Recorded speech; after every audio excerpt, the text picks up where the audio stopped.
En ce moment, nous avons pas mal de pluie, donc je profite d'une accalmie entre deux averses pour faire un peu de nettoyage au jardin. Alors, dans un premier temps, je ratisse toutes les feuilles, enfin toutes, une grosse partie des feuilles, car ça c'est de l'or pour le potager. Ça permet de couvrir le sol, de le nourrir également. De plus, ce feuillage permet aux insectes d'avoir le gîte et le couvert pendant la saison froide. C'est une ressource qui est gratuite. D'accord, il faut faire un peu d'activité physique pour la récupérer, mais c'est que du bonus pour le potager. Je ne ramasse pas toutes les feuilles. J'en laisse aussi au pied de, là comme vous voyez sur la vidéo, du liquide en barre, car lui aussi a besoin d'une couverture pour l'hiver.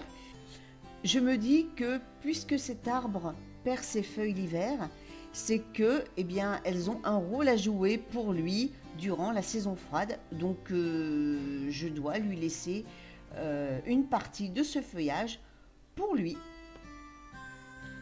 Ici, j'ai retiré donc les courges éponges. J'ai tout arraché, je les ai coupées grossièrement, je les ai mis au sol.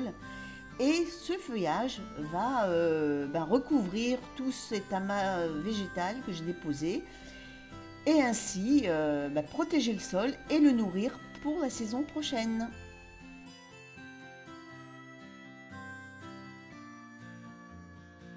Ensuite, je taille mes altéas. Alors, je ne l'ai pas fait avant parce qu'ils étaient remplis de gendarmes, vous savez, ces punaises qui sont les amis du jardinier. Et il faut savoir que cet arbuste attire ce genre d'insectes. Donc, il y en avait énormément sur les branches et je ne voulais pas les tailler tant que ces insectes étaient présents. Là, il n'y a plus rien. Ils sont partis, donc je peux maintenant le tailler à ma guise. Toutes ces branches, je vais les passer au broyeur, ce qui va me donner un hachis que je vais déposer sur ma parcelle afin également de nourrir le sol. Là aussi, c'est une ressource qui est gratuite avec un petit peu d'effort physique. Ça va être digéré tranquillement par la vie du sol durant l'hiver et cela va vous restituer ensuite des nutriments pour vos prochains légumes. Avec la pluie s'ajoute un rafraîchissement des températures. Aussi, je protège mes plants de salade avec mes mini-serres en plastique et j'enlève également les courges éponges qui sont suspendues dans la serre pour les mettre au chaud à la maison afin qu'elles puissent sécher tranquillement sans que l'humidité leur tombe dessus. Je protège également le lilas des Indes qui est encore petit. Je vais changer ma technique. L'année dernière, j'avais mis des arceaux. Là, je vais planter des piquets. Ce sont des chutes de tubes IRL que j'ai coupées et que je garde parce que ça peut servir, comme là, ça va me servir de support pour mettre un grillage, pour mettre le voile d'hivernage. Alors c'est un voile qui est en housse, ça veut dire que je vais l'enfiler comme une chaussette, ce qui va m'éviter de mettre des pierres tout autour.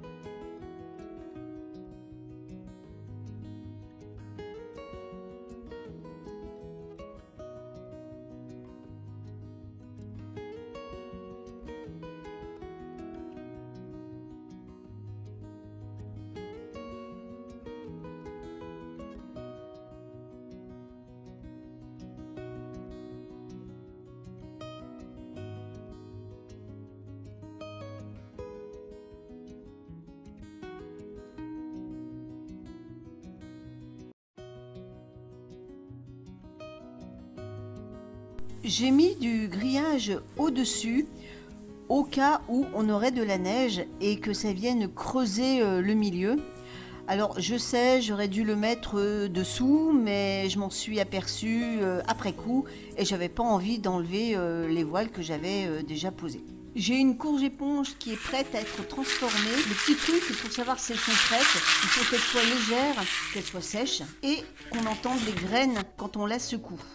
Je commence par récupérer les graines qui sont à l'intérieur. Alors pour cela, j'ouvre le côté où il y a eu la fleur, je fais un trou et je secoue la courge pour faire tomber les graines dans un récipient.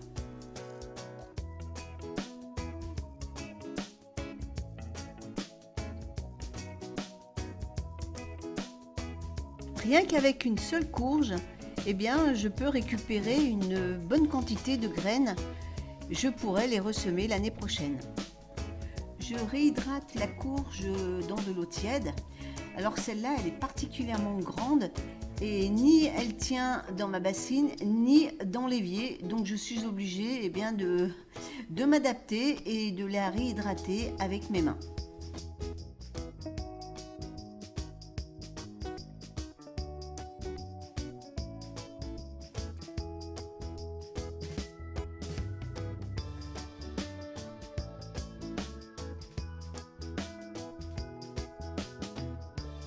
Ensuite, j'enlève la peau. Il faut noter qu'elle se détache très facilement.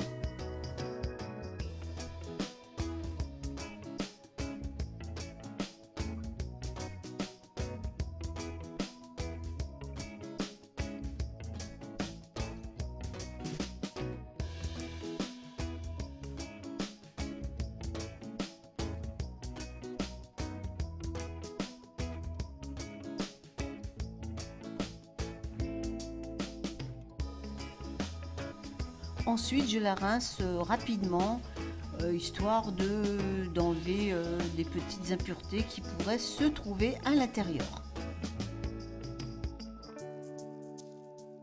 À l'aide d'une paire de ciseaux, je la coupe en plusieurs tronçons.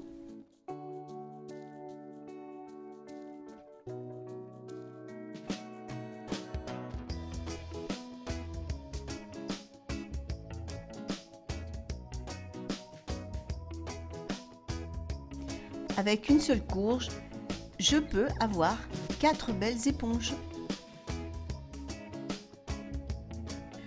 Ensuite, je les ébouillante dans une eau où j'ai mis quelques gouttes d'eau de javel dans le but de les désinfecter et de les blanchir. Alors je vais faire cette opération qu'une seule fois car elles ne sont pas sales ni noires. Si par contre vous avez des courges éponges où il y a des traces noires, ça peut arriver, moi j'ai eu le cas l'année dernière, et bien dans ce cas, répétez cette opération plusieurs fois en rinçant entre deux bains, ça va permettre de blanchir l'éponge.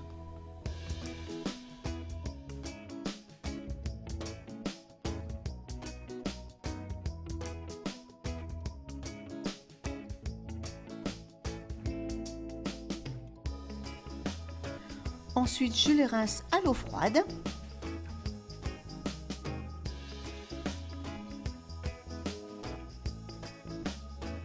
Ensuite, je les mets à sécher. Alors moi, j'utilise une planche à découper avec du papier essuie-tout et je les dispose dans une pièce assez chaude. Chez moi, ce sera le salon. Je vais maintenant m'occuper des graines car il y a des petites particules assez volantes, on dirait comme du papier pelure qui s'envole très vite au moindre souffle d'air. Et l'année dernière, moi je les avais laissées et j'en avais de partout dans la maison, c'était une horreur.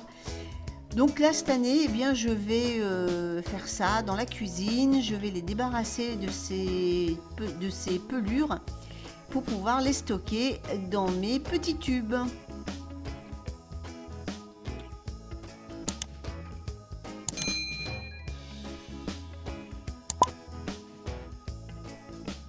Un coup d'aspi sur la table et le tour est joué.